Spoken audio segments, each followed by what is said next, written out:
A girl goes on her first blind date with a rich second-generation heir. She unexpectedly orders a heavy-tasting dish, thinking it will disgust him, but to her surprise, the heir enjoys it with his beer, leaving her instantly thrown off her game. It turns out Myung-hee is actually there on behalf of her friend, who ran away from her arranged date. Her real goal is to ruin the meeting. But what she doesn't know is that the rich heir has already met her before. On the way to the blind date, there had been a car accident. The heir was about to step forward to help, but Myung-hee, being a nurse, rushed in first. She tore open a sterile package and dressed the patient's wound, leaving a deep impression on him. However, he still had to go on the blind date with the rich girl, an order from his father that he couldn't refuse. When he arrived at the cafe, his mind was still replaying the scene of Myung-hee saving someone.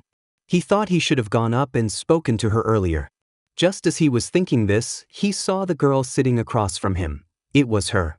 He never expected that the girl who stole his heart at first sight would be his blind date.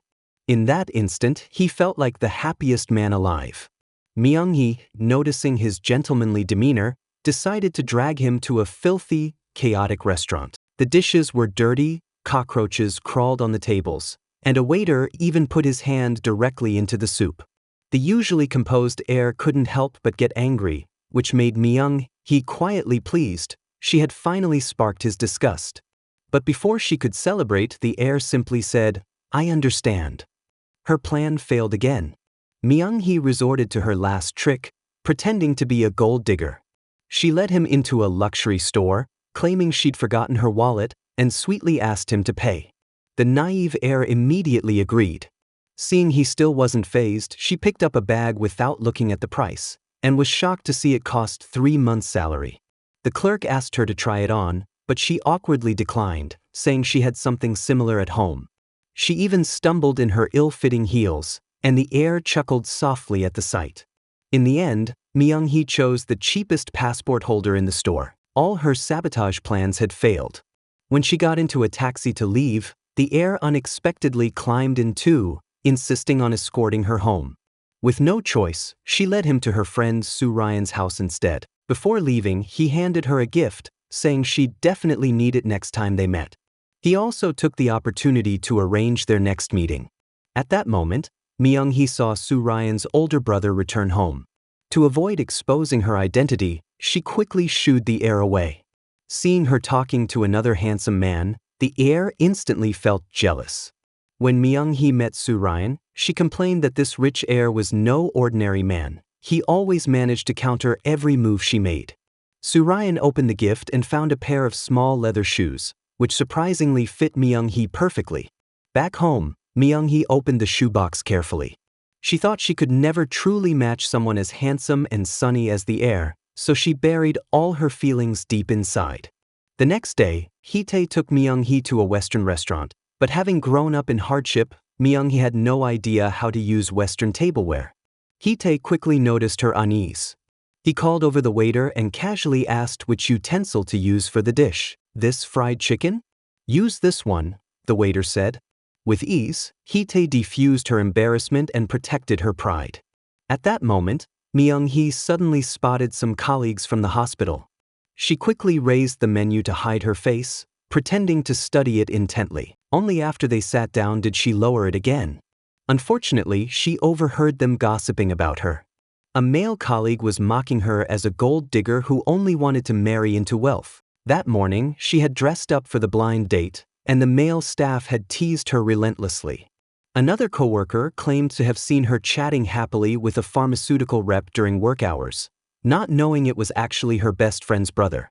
From then on, they assumed she was a shallow woman aiming only for a rich husband. Hearing their words made Myung-hee's chest tighten. Hee-tae noticed her discomfort. Without a word, he picked up his glass of water and, in a smooth motion, poured it over the loud-mouthed man's head. The man froze in embarrassment as he realized Myung-hee was sitting nearby. Hee-tae blocked the man's view, tossed down some cleaning money, and helped Myung-hee escape the scene. On the stairs, she twisted her ankle. Hee-tae moved toward her in concern, but she insisted she was fine. Without asking again, he simply scooped her up in a princess carry. Because she didn't want to reveal her real identity, Myung-hee refused to go to the hospital, so they treated her injury on the street instead. Hitae carefully applied ointment to her ankle as cherry blossoms fluttered around them. In that moment, Myung-hee felt something stir in her heart. She couldn't help but ask, "Are you only here because of my wealthy family background?" Hitae smiled. "When we first met, I didn't even know who you were." It turned out he didn't care about her supposed heiress status at all, only about the real her. But soon, the little game between Myung-hee and Soo Ryan was exposed. To Hitae's shock, he found himself standing in front of two fiancées. Clever as ever, he quickly realized he had been deceived, but instead of getting angry, he decided to play along. Thinking of the growing attraction between them, Myung-hee was overwhelmed with guilt and wanted to run away. But Soo Ryan's brother insisted she stay for dinner. For Hitae, the real problem wasn't that Myung-hee had deceived him, it was the sight of another man's hand resting on her shoulder. He immediately reached out to shake the brother's hand, marking his own presence. At dinner, curious relatives asked about Hitae's relationship with Soo Ryan, and he brushed it off with teasing remarks. As the atmosphere warmed, Myung-hee's face grew more strained. Later, Hitae and Soo Ryan staged a fake lovers' conversation, and the straightforward Soo Ryan revealed that Myung-hee had only stood in for her to reject him, and had no romantic feelings for him at all. But Hitae didn't seem to mind. In fact, when he later looked through Soo Ryan's photo album, he couldn't resist brushing his fingers over Myung-hee's picture, his lips betraying a faint smile.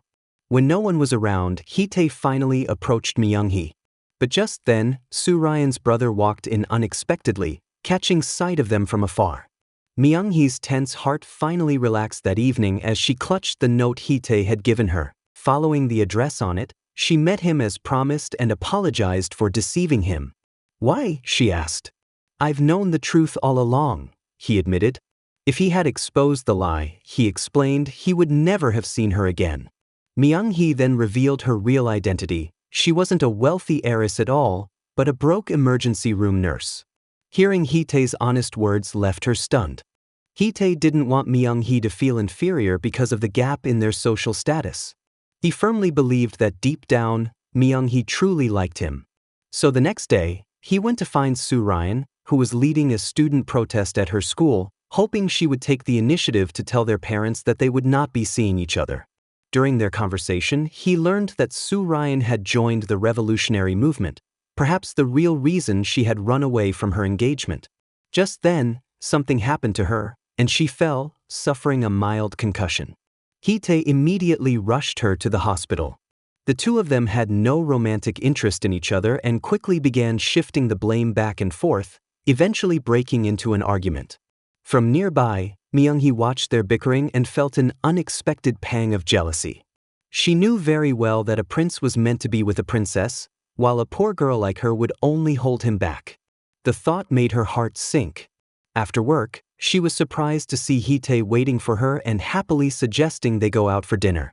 But Myung-hee wasn't in the mood. She bluntly said that the only reason she had agreed to go on the blind date in Soo Ryan's place was to earn enough to pay for a plane ticket. Her words hit Hitae like ice water. He had been willing to wait for her, no matter how long it took, but she gave him no chance.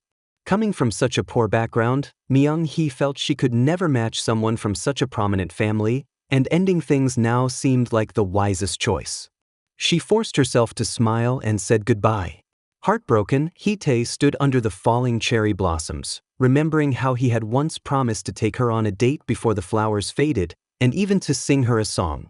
Now, the flowers were still on the trees, the song still unsung, but their love had already ended at its brightest moment. That night, he played his guitar to vent his feelings. He didn't want to let her go, but the future between them seemed impossible. In desperation, he confided in a friend. The friend advised that it was better to let go now than spend a lifetime longing for someone he could never have. But instead of easing his pain, the advice only deepened it. Not long after, at the grand opening of Soo Ryan's family's new pharmaceutical company, Hitae arrived with his father to offer congratulations. Myung-hee also happened to be there. Seeing that his son's eyes never left Myung-hee, Hitae's father gave him a knowing look. To ease the awkwardness, Myung-hee went to help Hitae serve coffee to the guests.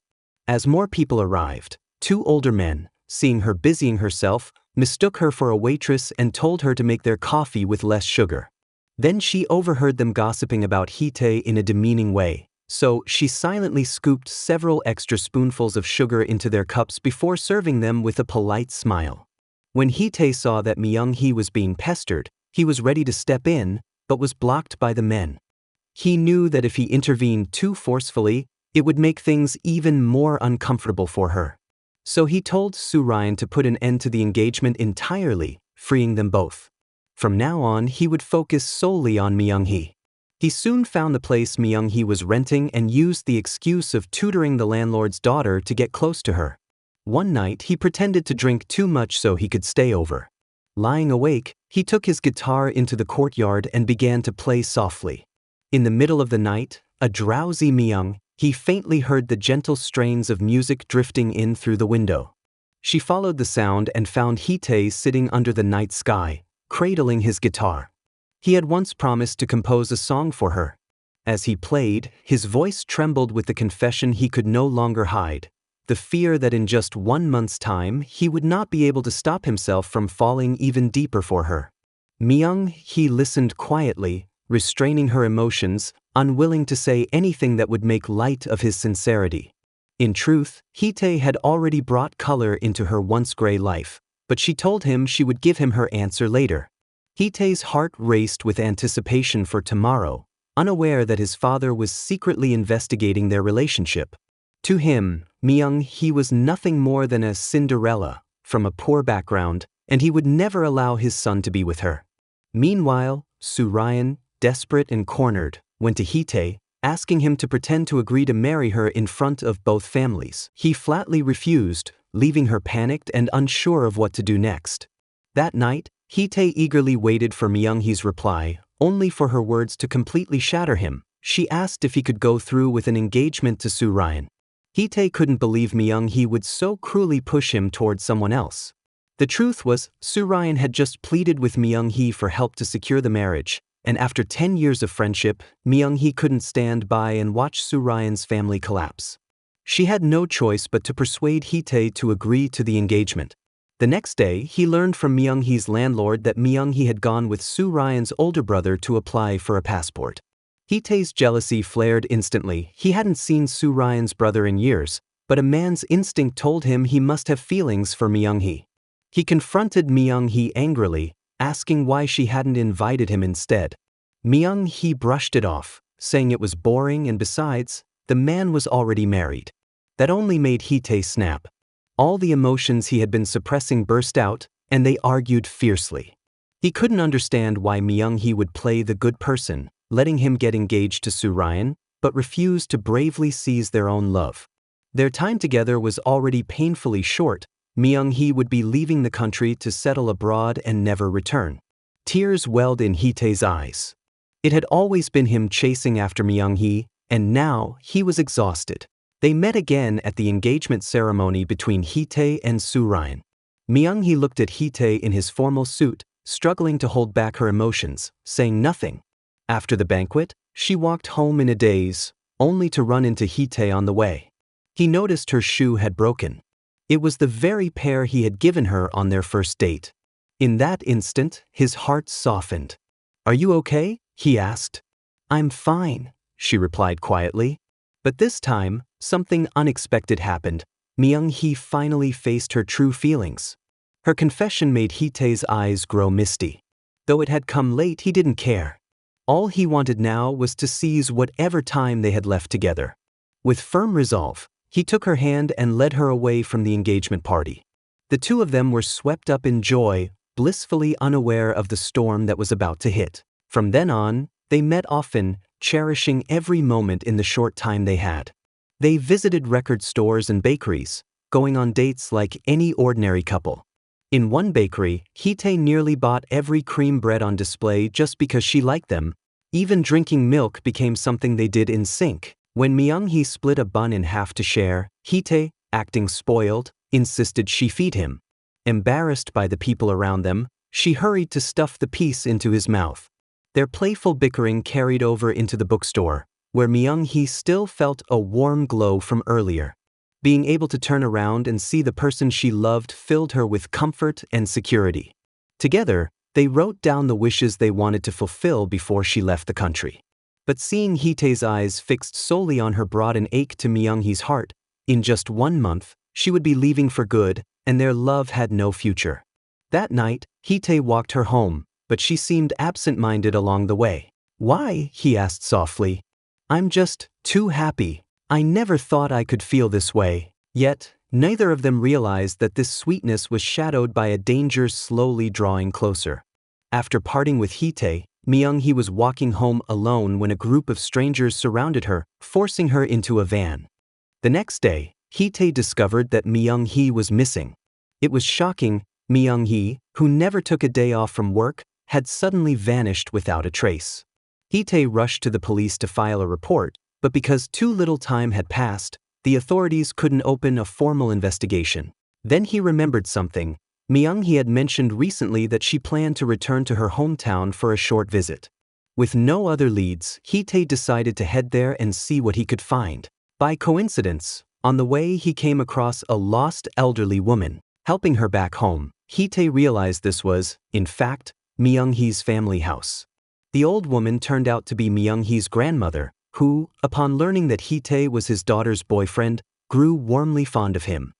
Myung-hee's parents welcomed him with great enthusiasm, but as the evening wore on, there was still no sign of Myung-hee returning. Worried, Hitae left and soon encountered Myung-hee on the road. Exhausted, there was a reason for that. The man who had taken Myung-hee was none other than Hitae's own father, a powerful figure with influence in both legal and underworld circles. He had confronted Myung-hee with photographs of their dates and threatened her to stay away from his son. Worse still, he had used his connections to suspend Myung-hee's approval to go abroad. If Myung-hee didn't end the relationship, his father warned, this was only the beginning of the trouble he could cause. That afternoon, Hitae, unable to shake his concern over Myung-hee's strange behavior, went to find her and finally heard the brutal truth. Furious, Hitae confronted his father, but the man remained unmoved. He didn't care about his son's feelings. The only thing that mattered to him was whether Hitae's marriage would bring benefits to the family. Even when his son dropped to his knees, begging for compassion, his father's pride and cruelty didn't waver. Before leaving, Myung-hee told him softly to be careful. To keep Myung-hee safe from his father's harassment, Hitae reluctantly obeyed and went to Seoul with Soo-ryan. But during that time, Soo-ryan couldn't bear to see him so hollow, his thoughts always far away. She asked to meet him in private and urged him to go back to Gwangju to find Myung-hee. It turned out Myung-hee hadn't left because she feared for her own life. She had left because she didn't want to drag Hitae into the darkness she knew surrounded her. "If we stay together," she had told Soo-ryan, "both our lives will be ruined." She believed they were already gone from each other's lives. But one day, on the street, she suddenly saw that familiar face. Against all odds, Hitae had come back for her. This time, nothing would keep them apart. Determined to be together, they decided to run away. But on the road, they stumbled upon South Korean soldiers arresting university students after a protest. Mistaken for demonstrators, the young couple was caught in the chaos. When a soldier raised his club toward Myung-hee, Hitae stepped in front of her, only to be struck hard. Myung-hee, terrified and furious, lunged forward and hit the soldier in defense. Fearing he might have a concussion, she rushed him to the hospital. Their escape from Gwangju had to be postponed. But outside, the city was already changing. Soldiers, under the excuse of maintaining order, were attacking civilians, and the injured flooded into the hospital. Myung-hee put her nurse's uniform back on and began treating the wounded. Hitae, though uneasy, donned a white coat and helped. That night, Myung-hee's father, having heard of the unrest, called in panic. To ease his mind, Hitae volunteered to accompany a doctor on a supply run. But halfway there, a car suddenly rammed into them. When Hitae regained consciousness, he was battered, tied to a chair in a locked room, with his father standing nearby, cold and unbothered. Furious that his son had tried to elope with Myung-hee, he intended to punish him in his own ruthless way. When Myung-hee learned Hitae had been hit and taken, guilt and dread nearly consumed her. But she was powerless to reach him. Meanwhile, Myung-hee's father, seeing how dangerous the city had become, decided to take his son and flee to the countryside. On the road, they ran into soldiers and hid in the tall grass, holding their breath. When the soldiers drew closer, her father stepped out to negotiate, hoping to protect her. Back at the house, Hitae's half-brother Jongtae discovered him locked away, his body covered in bruises. He ran to their mother, demanding she save Hitae. Hitae's stepmother had finally had enough of her husband's cruelty and coldness. But before leaving, she unlocked the door and set Hitae free. Bruised and barely able to stand, Myung-hee, who had gone days without proper sleep, thought she was hallucinating when she first saw him. Only when she touched his face did she believe it was real. Having tasted the agony of losing him once, Myung-hee was determined not to let it happen again. She decided they would marry at once. In an empty chapel, with only each other as witnesses, they exchanged vows and became husband and wife. But happiness was short-lived. News soon reached Myung-hee. The night before, her father had died protecting her younger brother. While going through her father's belongings, she found a small pouch filled with the money she had sent home over the years. He had saved every coin for her education abroad. Meanwhile, Hitae's father learned of their reunion and secretly ordered his men to get rid of Myung-hee during the unrest. This was overheard by Hitae's younger half-brother, who remembered how kind Myung-hee had been to him, taking him to amusement parks and treating him like family. Troubled, Jongtae rushed to warn her. A soldier soon handed Myung-hee a note, claiming it was from Hitae, asking her to meet him at a certain place. When Hitae returned, she was gone. Alarm rising, he asked nearby soldiers if they had seen her, but the answers only deepened his dread. At the meeting spot, Myung-hee found not Hitae, but a stranger aiming a gun at her. Just as he was about to shoot, Jongtae appeared and pushed her out of the way, telling her to run. In the struggle, Jongtae was shot in the leg. Hearing the gunshot, Hitae's parents rushed in. Jongtae's mother, realizing the kind of man her husband truly was, lost all faith in him. Arriving moments later, Hitae pushed past his father and carried his injured brother to the hospital. For the first time, their father seemed to realize he might have lost everything. Elsewhere, young Myung-ju woke to find his sister missing and chaos outside. Missing their mother and grandmother, he decided to go home. When Myung-hee returned and learned Myung-ju was gone, she and Hitae began searching in the nearby forest. At a fork in the road, they split up, agreeing to meet again in 5 minutes. Before leaving, Hitae handed her her late father's pocket watch, not knowing it would be their final exchange of glances. Myung-ju, while fleeing, heard distant gunfire. His sister suddenly appeared, pulling him into hiding. But soldiers were closing in. Myung-hee told him to run to their hometown while she distracted the pursuers. She pressed the pocket watch into his hands, counted to 3, and sent him running. A soldier spotted Myung-ju's brother and aimed his gun. Myung-hee, in a rush of desperation, leapt in front of the barrel. A shot rang out. Myung-ju's brother froze, stunned, until another soldier yelled at him to keep running. He fled, clutching the watch, unaware that the shooter had once been a patient Myung-hee had treated. Meanwhile, captured Hitae was beaten. Learning he was a Seoul National University student, the soldiers prepared to execute him, until one recognized him and vouched for his identity, sparing his life. Myung-hee was not so fortunate. She had traded her life for her brother's safety. The soldier who had shot her took the note and the watch from her pocket, placing them gently in her hands before walking away in shame. Surrounded by the fading sounds of gunfire in the May night, Myung-hee drew her last breath, leaving Hitae forever. After the uprising, Hitae searched everywhere, putting up missing posters for Myung-hee, but never found her. Once, in his despair, he tried to end his life, but the waves threw him back onto the shore. 40 years later, a grown Myung-ju's brother came to see him. In his late sister's keepsakes was a note, telling Hitae never to search for her. Hitae had never remarried. He knew his wife would always be only one person, the woman bathed in afternoon sunlight, whose memory had illuminated his life even in its darkest hours, until the day his own soul would fade away. With that, the story comes to an end. Thanks for watching. Please like, subscribe, and drop a heart if you love the series.